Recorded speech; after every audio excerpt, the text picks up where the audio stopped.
Welcome back, everybody, to Why God Why. I'm John Iamaio. I'm here with Amanda D'Angelo. Hello, everyone. I call her D'Angelo. That's all we need to call her. Yep. And our special friends, Daron and Ann, are with us today.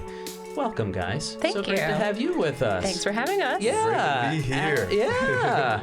As we explore the topic today, I'm going to call it, why does it feel like the church devalues singleness? I'll phrase it that way. Why does it feel like the church devalues singleness? And so we're going to explore that together. We've all been single at one point in our lives, and you guys are currently single, so that's nice. Except for Ann. I'm married. Ann's married now, so that's married. That's not a part Relatively of your story new. Only about 2 years. 2 years. Yeah. Okay, so this is fresh. Yes. This is fresh. Good. Okay. And D'Angelo, 2 years. Same. 2 As years. well. We were just talking about this. Yeah. Right. Yep. Just celebrated 2 years of marital bliss. The glory. Listen, first year is hard. First year Yes. was tough. Yes. Mm-hmm. Yep. But now I'm very grateful. Now you're just living in bliss. Oh, yeah. It's great. Love little Nikki D'Angelo. Yeah, that is a great guy. You have a great story too, so I hope that you can weave some of your story into this as well, because your singleness story is really powerful. Yeah. I feel like. I have a heart for people who are single and truly take time to wait for their spouse. Gotcha. Like I really, so I'm grateful to be a part of this conversation. I was like, I want in for this one for sure. Yeah, I think your voice is super, super valuable here. And I'm just a dude who's been married for 25 years and Come on. wears Hawaiian shirts now. So That's another level of That's right. That's It's the mark of wisdom, Hawaiian shirts. something like that. Yeah, I think it's in the Bible somewhere. Yeah. For those of you not watching at home, if you're just listening to this, today was a glorious day, and I was just grilling before this, so I had to wear the appropriate grilling outfit. So. It calls for Hawaiian shirt. It does. You have It to. is. Yeah. You got to get into it. You got to get It's into it. summertime. That's right. It is. That's right. Like equals Hawaii. You know what I mean? Right. Beautiful. So, anyway, let's jump into this topic about singleness in the church. And Daron, it's kind of funny. You and me, we had this conversation. Yes. Not too long ago. About, I don't know, 3 weeks ago or so, something like Maybe that. so. It was yeah. It was not that long ago in which you had somebody that you were interacting with, kind of saying, maybe everybody should just be married, and maybe singleness is actually a little less than in a church environment. It's still out there today. Right? I mean, is that correct?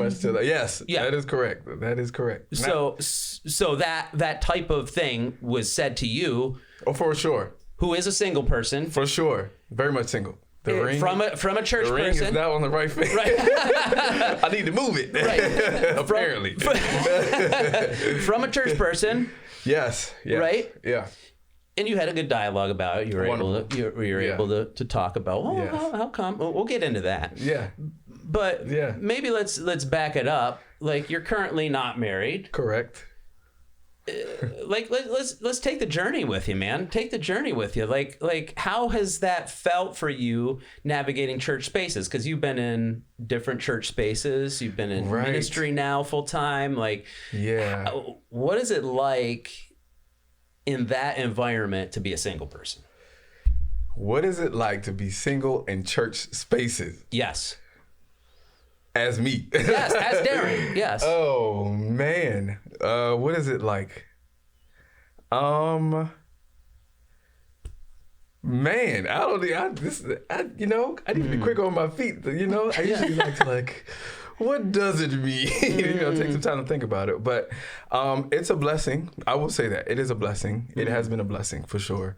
I think now people, for whatever reason, I do feel like society, for whatever reason, is changing. I do believe that. Yeah. And I think people are more honoring of people's various, relationship statuses for whatever the reason. I don't know.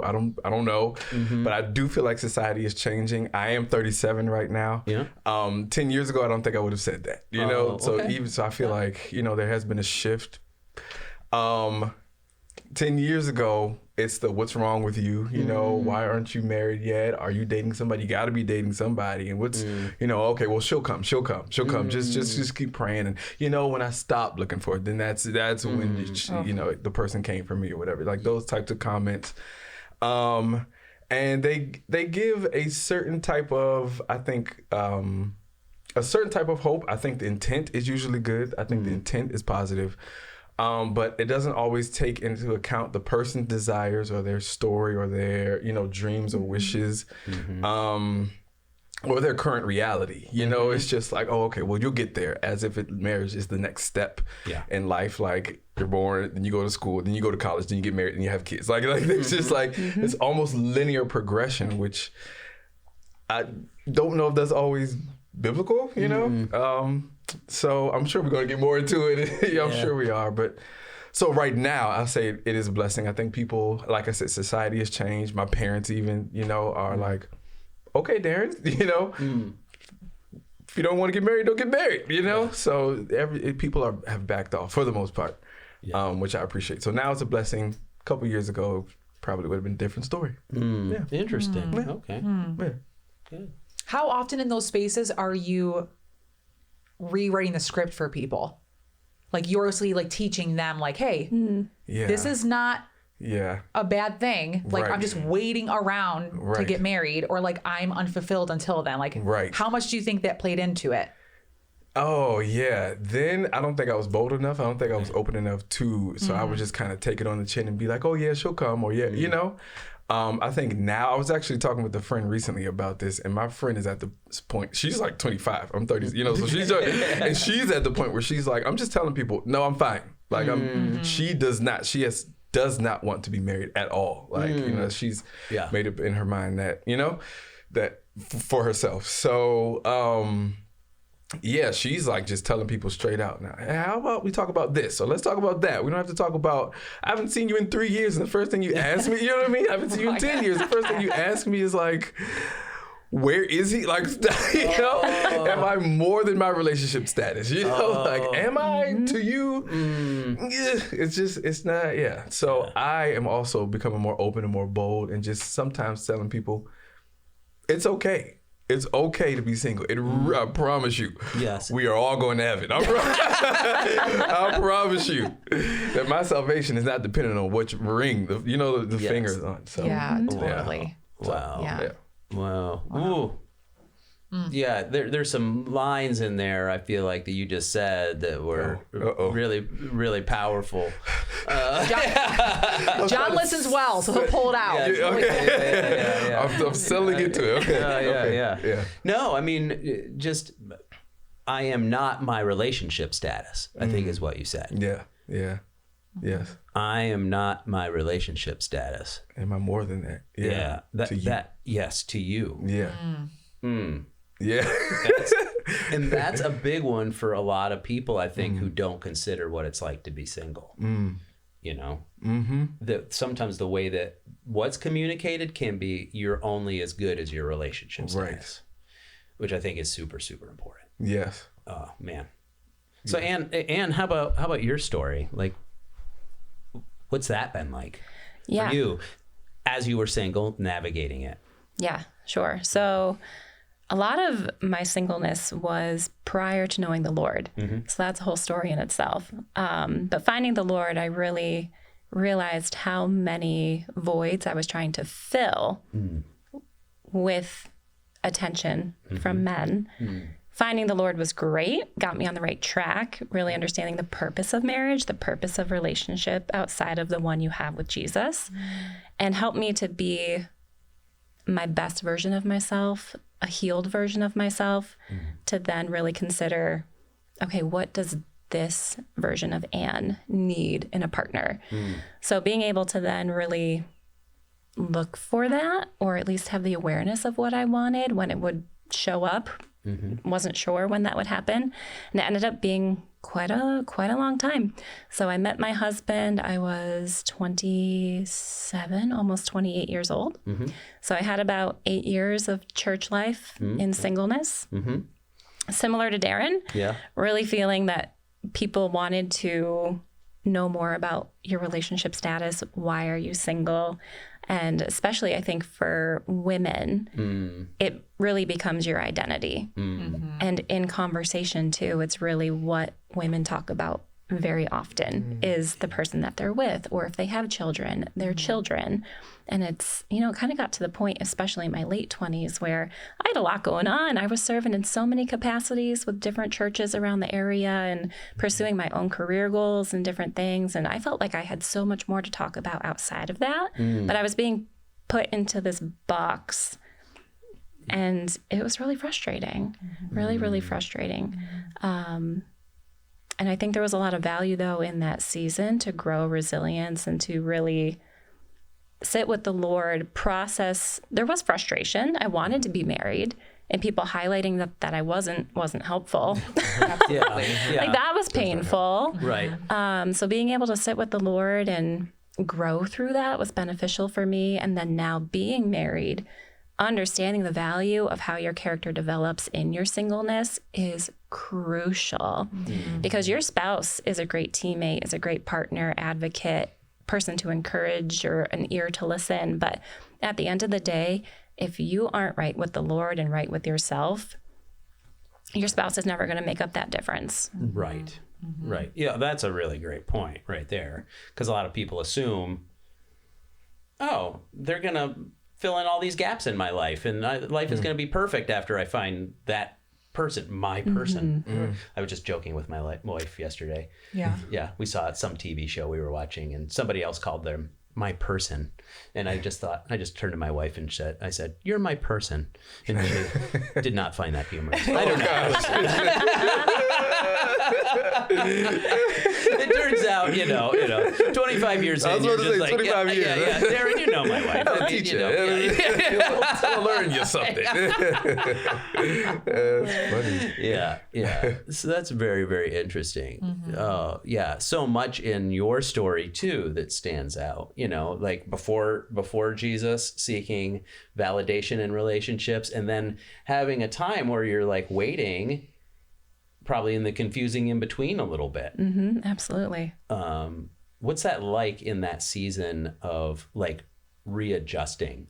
Because I think a lot of people can identify with that. Maybe even some people listening can identify with being in that season where maybe you've lived life one way and now you're feeling called to live life a different way, but that's really hard to do. What was your experience during that? It's extremely difficult. Yeah. I think there were definitely a couple of years I was 1 foot in, 1 foot out, because I had friends and an established identity living one way. Yeah, I was learning and feeling and being convicted that I needed to change, and starting to experience the blessing and the benefits of walking in a righteous way, developing and stewarding my relationship with the Lord. But you're still torn between, all right, God, I know what you want of me, but what do I feel society wants of me? And also what's familiar and what's comfortable, and what is that quick fix when I'm feeling alone or rejected, compared to really being patient and waiting on the Lord and going through the hard work of dealing with those feelings and getting to the root of where do those even come out of? Why do I believe that about myself? Because that takes time. It's uncomfortable. It's not fun. You feel alone in it. Thankfully, I had really great mentors I was able to connect with and talk with, who helped give me steps in how to really approach doing that work. But the payout is that long-term benefit, which fully outweighs those short-term rewards or those short gains, kind of falling back into old patterns. So the patience and the due diligence to pursue those things of the Lord in righteousness is so worth it. But until you've started it and start to see those benefits, it's hard to convince yourself otherwise when all of your data is from the past, right? So my data is telling me this works, this helps, do this. And you're trying to rewire all of that. And it takes a lot of work, but it is really, really worth it. But like I said, it's probably a good 2 years before I really fully invested and believed in the work that it would be worth it and pay off. Wow. D'Angelo, I see you thinking over there. Oh, yeah. Where are your thoughts going right now? I'm immediately think of what would be helpful from people within the church to hear when they hear and know your stories, or if they do, because some people just assume like, oh, poor Daron and Ann, they're so single, like at the time, and I'm like, oh, just they think that that's the next thing, or like that's the only thing, and sometimes I think people they just don't know what else to ask, which is very sad. Like, oh, I can ask someone about their job and their relationship and their kids, but like, do you actually want to know people past those things? Right. So, I mean, and wanting to seek righteousness, like imagine someone come up to her and said, what's your relationship with God like? Like, how can I support you in that? Rather than like, oh, I'm so sad that you're single, or like, are you finding someone? How's dating? You know? Yeah. I don't know if people in the church see that there's more to people than their marital status, like you said, Daron. Like, yeah. And I wonder what would be helpful in that time. Go ahead. Yeah. And for someone like me, those questions often made me want to revert because it immediately poked at that rejection wound. Right. Yep. So then I immediately wanted to fill it with my ex or whoever had previously been giving me attention. So it was not helpful whatsoever. Interesting. That makes total sense. So what do you, that makes a question come up in my mind. What do you both wish that people within the context of the church knew about being single? Like, what do you wish that people understood that you feel like they just don't get it? Yeah, gosh, that single, I mean, it feels so basic and fundamental, but singleness is biblical. You know, like even like scripture. I know I tend to be a preacher, so I'm gonna try not to preach and be more like and be more like open and vulnerable. You know what I mean? Instead of just preaching all the time. But truly, like it literally says, like to some, there's a gift of singleness. To others, it's a gift of marriage. You know, and so some people just have that gift. It's like they're both equal. I don't want to devalue marriage. Right. I don't want to devalue people who desire that type of covenant and union. I think it's beautiful. It's obviously of God, but so is singleness. You know, and to truly embrace that, and to, I guess, I mean, I'm trying to say this sensitively, but you guys know I'm pretty straightforward. But you know, people don't necessarily have to conform to your expectation of what, you know, your vision of what their life should be. You know, that's not. We conform to God's vision for sure. Like that's the number one. We want to be conformed to His image, but His image may not be. It's not even what I want sometimes. You know what I mean? Like, let's be honest. So, you know, just what we're being conformed to has to be ultimately in the image of Christ. And for some people, that just works out for them better as single. I mean, now I'm like fired up. You know what I mean? And it just works out for them. It's just better. I can honor God and I can live this life as God would intend me to live better as a single individual. And that's okay. Yes. That's okay. There's not a loss. I'm not lonely. I'm not missing out. There are different struggles in each, you know, there's different joys and freedoms in each, you know? And so, I mean, just to truly, I guess, embrace that, I wish, like I said, I do think now, I don't know why. Maybe we can talk about that. I don't know. Yeah. But I do think things are changing. I do. But I just wish growing up that it was an equally, you know, like the red pill or the blue pill. No. Yeah. There's like all these, you know what I mean? Like I wish it was an equal presentation of also when you grow up, you may want to be single, and that's okay. Like I wish we heard that growing up, because now, kind of like Ann was saying, there's like a rewiring. Like I have to tell myself now that it's okay to be single. Whereas if we heard that growing up, then it's like, oh, okay, well, yeah, this is just another option to live in the way of Christ. Like it's still in the way of Christ, you know? Yes. I don't know of anyone who's growing up hearing that. Yeah, that's probably I reality. really personally don't. I've never thought of even a parent saying to their kid, it's okay if you grow up and you're single. That's all right. Like how many people are doing that? I mean, hopefully there are. Yeah. I tell my daughter that, but that's for different reasons. Protective dad over there. I have to be dating. I know. It's not necessary. Yeah. I love that answer. No, that's really good. And how would you answer that question? How would you think about? Yeah, I would echo a lot of what Daron just shared. But I think too, and maybe folks forget, once you're in a relationship and or married, starting a family, sometimes you forget what the value of those years were for you. And so I would just really encourage people to remember, recall, or just have that awareness of how much God works in a person in their singleness, because so much of their attention is given to him in that season. Yeah. That's a wise word there. You said something too, Daron, that this is kind of tying in a little bit in my mind. I'm wondering maybe about going there, because I think a lot of people think, maybe D'Angelo said this before, but like, poor person, poor single person, like, as you reflect on the single stages of your life, and you can throw yourself into this mix too, Amanda, since you're there, like we're there at one point, not too far away. Like, what are the joys of that? Like, what's the joys of living in that state? You know what I'm saying? I think everybody always thinks it's pitiful, but like, are they skipping over something that they should actually be appreciating the joy that you get to experience? D? Oh, me? Yeah, yes. I don't know. There's other choice. I don't know. I'm just, whoever can answer, whoever wants to answer. But sometimes I'm like, I don't. Whoever. Okay. Yeah.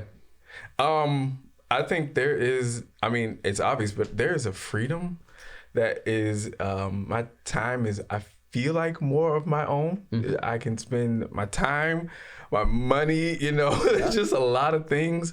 I can choose to travel or not. I can choose to, there's just a lot of, I can choose. I just, like you guys know, babysitting. I just came from babysitting. Another story, another time. So, yeah, but just or invest in other individuals. And I went yesterday and just had, lunch with a friend. Not that married people with families can't do that. But I just feel like, my time is my own, my money is my own, and that to me is a joy. It is a privilege. It is a privilege, but it's a joy and it's a blessing to be able to have a bit more autonomy, I guess if that's the word, in deciding what to do with your life. I think that's one joy. Yeah, autonomy. Yeah, that's true. Yeah. I would add to that figuring out who you are, figuring out what you enjoy. Yes. I know a lot of what I walked out initially just with the specific wounds that I had. But I became at one point so fixated on getting married, finding that person. I wasn't even present in my life to enjoy what I had at the moment with friends or taking vacations or whatever it was. And I remember having this thought in prayer, so it was probably the Lord, but saying, if you knew the day you were going to meet your spouse, would you be less stressed out about it? And immediately the answer was, well, yeah. And the Lord just saying back to me, then can you trust me that day is coming? And that was like a switch for me. And I was able to enjoy so much more richly what I had in those single years before meeting my husband. Interesting. Wow. There's a lot in that, isn't it? Like about being present to how God's already at work. No matter, because that can relate to singleness or any other fill in the blank things that we're waiting for in life. If would fill in the blank. Oh, things will be better then. Once this happens, things will be better. And then we miss out on what's currently going on in our life. Yeah. The day. That's an interesting point. Yeah. Got anything to throw? Oh, yeah. Yeah. So there's a line in Emotionally Healthy Leader by Peter Scazzaro, and he said, I know that book. I know. We've definitely studied that book Yeah, together. Very grateful for.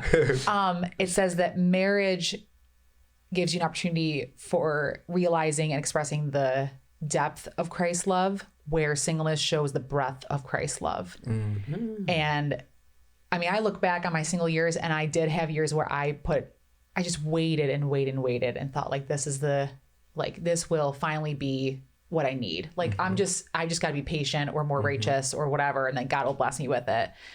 And then I got to the point where I'm like, I really need to utilize this time well, because I don't think that God is going to call me to singleness forever. So I started like a book club. I became instructor for Zumba. I like started mentoring more women. I was like doing all these things that I was always wanted to do. And I saw that how like my life had more freedom to pour into people. And I mean, looking back, I'm like, man, that was just such a rich time. Like God really used it.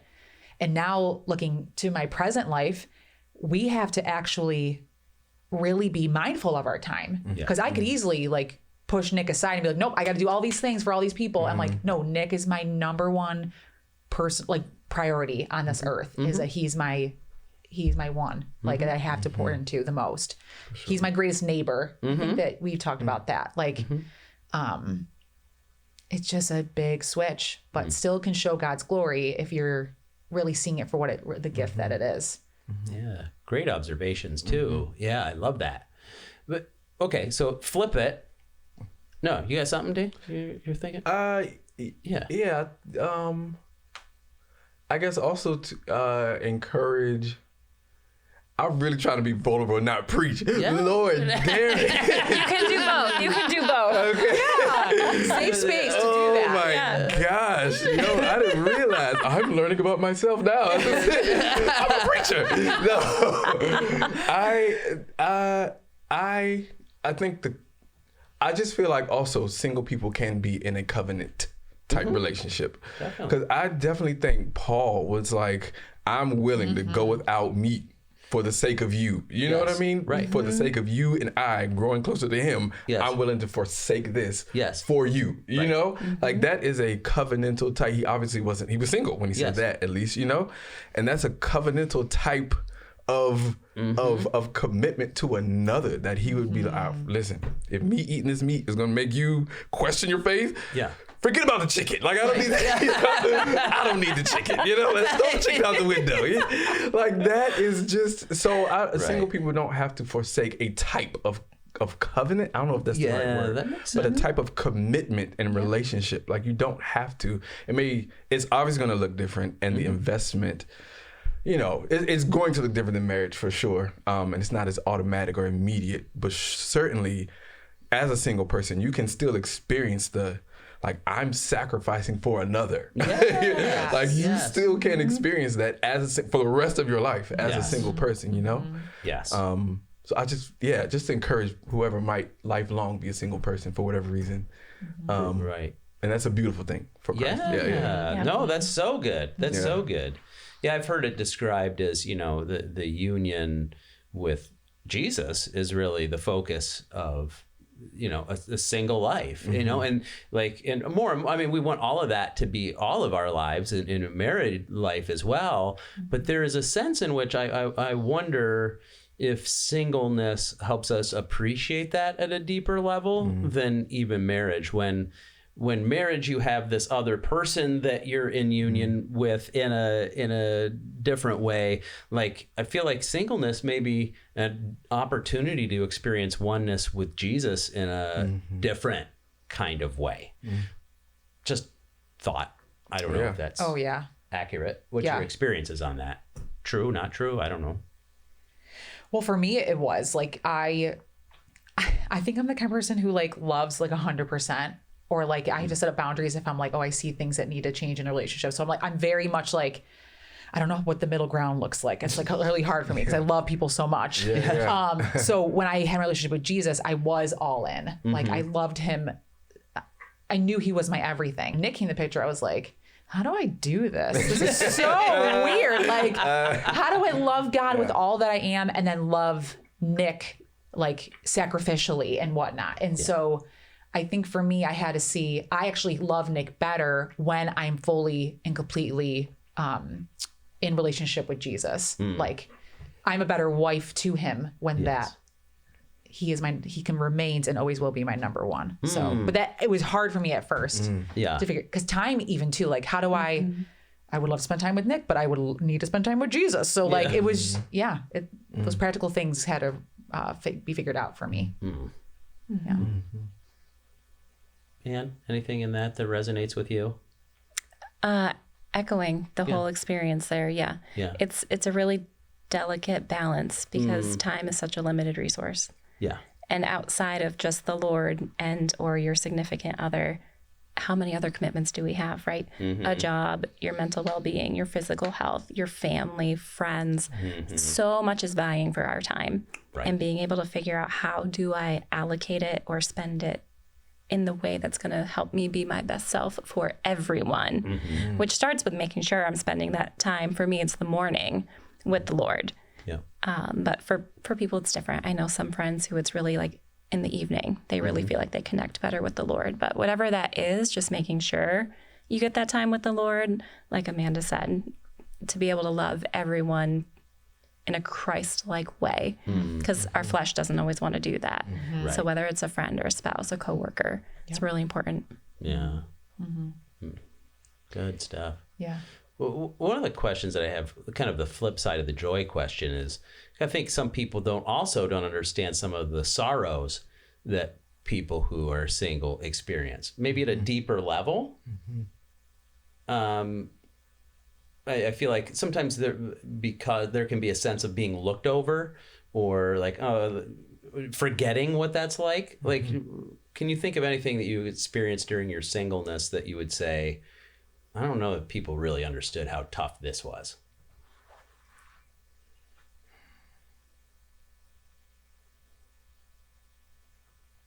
It was all easy. That's good. Okay. Yeah, fantastic. No problems whatsoever. Everybody had a fun time. Oh, no, there was a lot of sorrow. A lot of sorrow. I think, one example I think of immediately is attending weddings. Oh. Was so difficult. Yeah. Because it can be really hard to celebrate somebody else's joy when you're waiting for that same thing.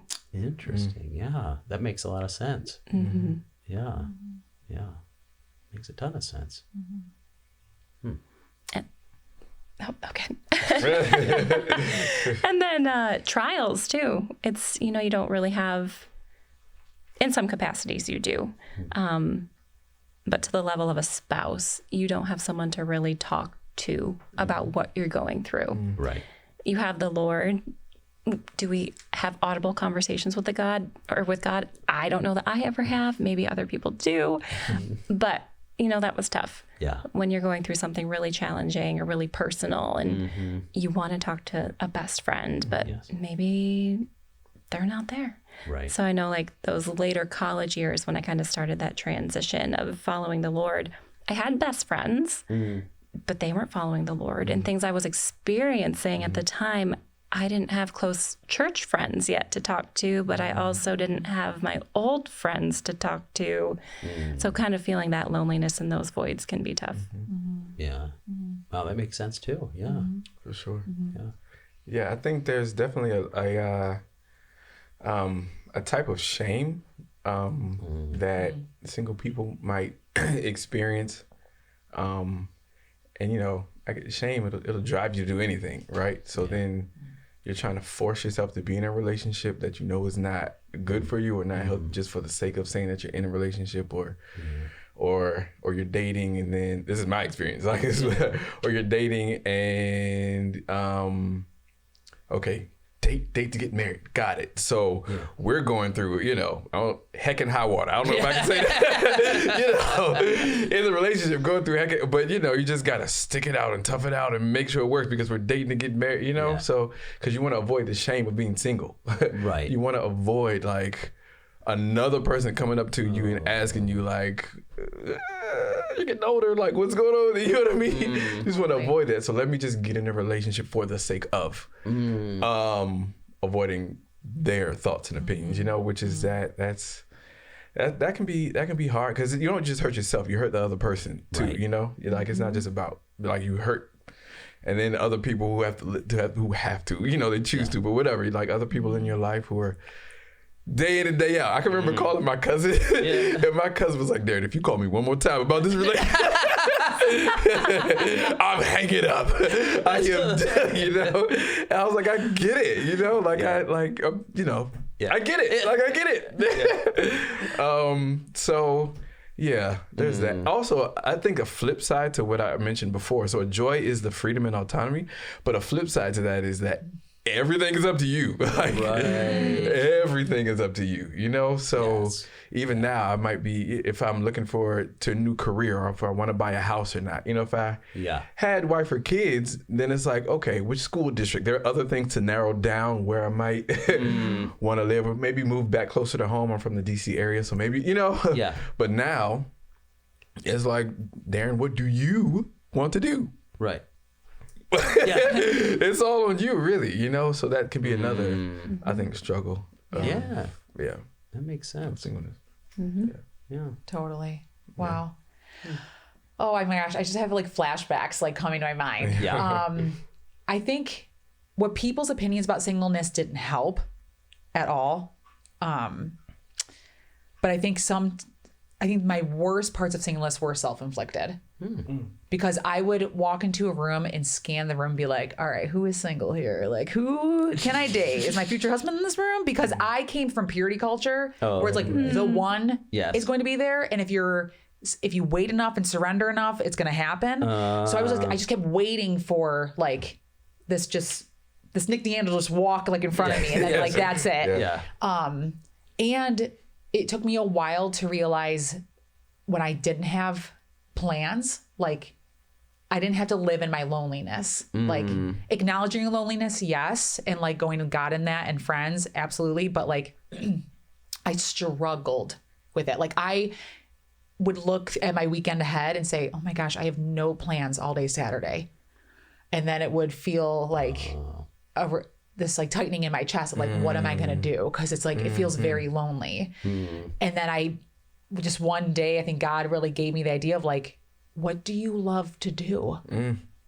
Like, you have the whole day. What do you want to do? And I'm like, I love to write, and I love to play the piano, and I love to go to coffee shops, and I'm like, I love to go for a walk. So I made like a list in my head of like, this is how I can use my day to really worship God and restore myself, and it doesn't have to feel so daunting. So, but it took me a while to get there, to really savor that freedom. Wow. Because it can be very lonely. And similar to you, Anne, like I just wanted someone to walk through life with. Like family parties when the mom's side's getting all crazy, like, you know, because it's a big Italian family. I'm like, where's my person in this room that can like get like, I understand what's going on here. You know, like I mutual faith, shared experience, like, you know, it's tough to do that by yourself, you know? Definitely. So Definitely. Wow. It's a great question, John. Wow. Well, you know, I love hearing your stories. I think it's so appropriate. I mean, the one thing that we didn't really cover here yet is just an interesting fact. As Christians, we follow this guy named Jesus, and he was never married. So that just kind of demystifies things a bit for us. If marriage was the ultimate goal in life, then the person we follow might have been married. But he wasn't. And I think for one reason, it shows us we can live a fulfilling life without that being a need in our lives. Paul also wrote a lot of the New Testament, not a married guy. Lots of other examples we can point to, and a lot of marriages within the Bible that you're like, what in the world happened there? So it's not like, let's face it, people, not every marriage is this idealized state that you just have to be in a marriage, right? Like, so it's like, oh my Lord, like if that's the way it is, stay away. So let's just give some theological perspective that way as well. But I think maybe landing it this way would be good. Like, what do you think the vision for the church going forward would be in how to really make singles a part of the community in a deeper and richer way? What would it look like for the church to do that intentionally, you think? Well, I think I'll just start by saying I've seen a lot of progress there. I've seen the churches really investing in the community of young adults. And despite relationship status, but just really hosting a lot of, whether it's a networking type hangout opportunity and at the church or not, a lot of like offsite things, which is super fun, to really just, again, I think be an opportunity for people to get to know others outside of church, outside of your relationship status is really important to build those deeper relationships.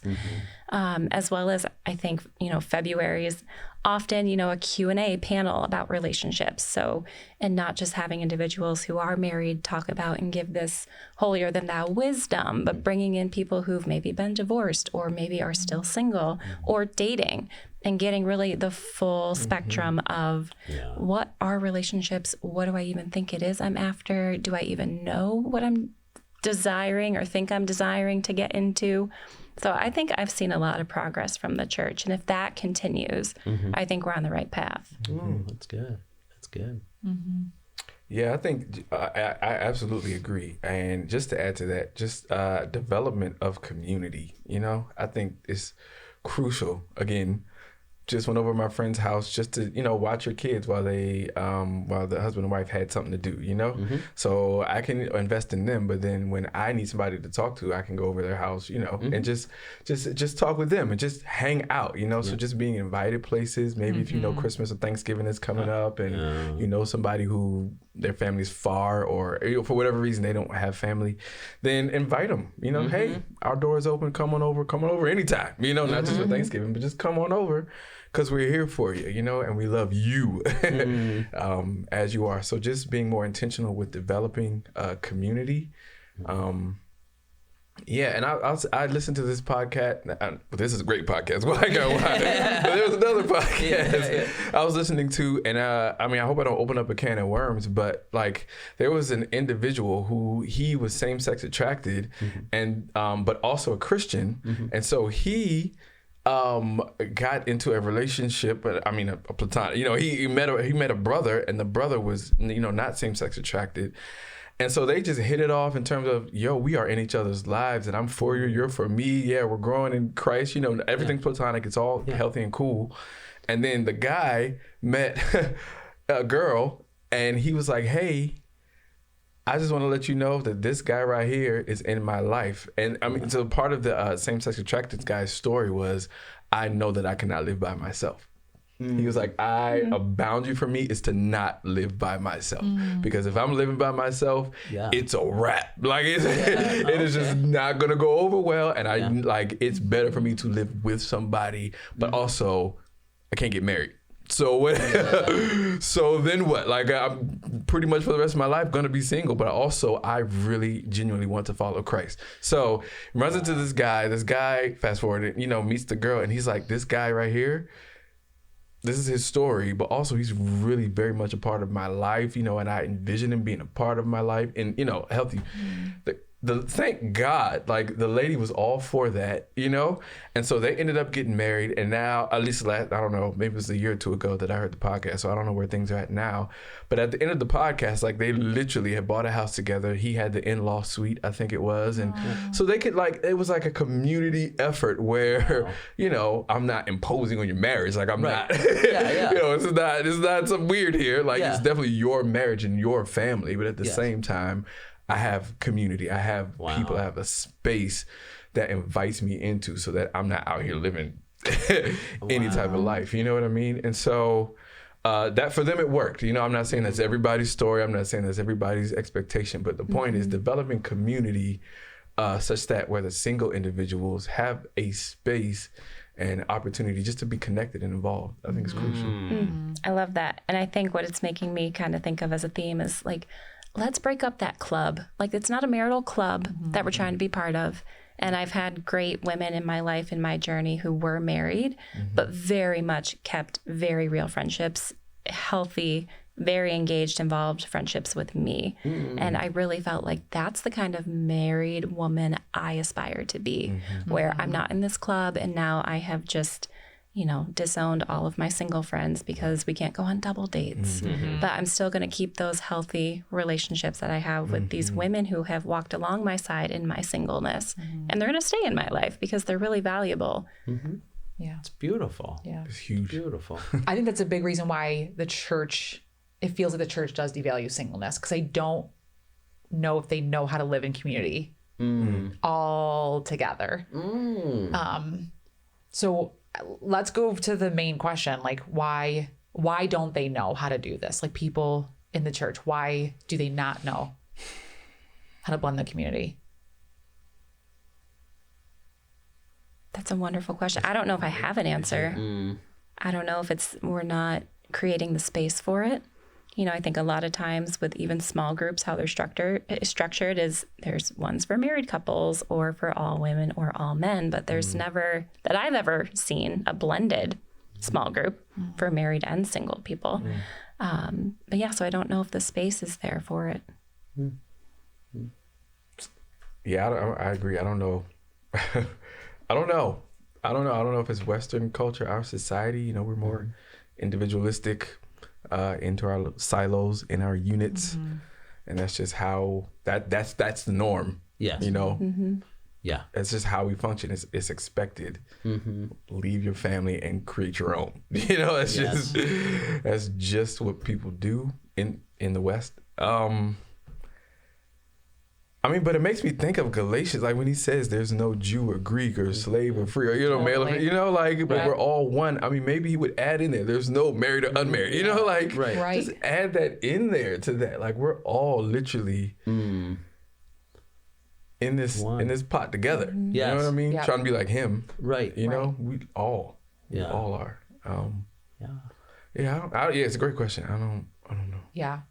I'm wondering if it does go back to what you said, Daron, about people see that as your part of your identity is your marital status.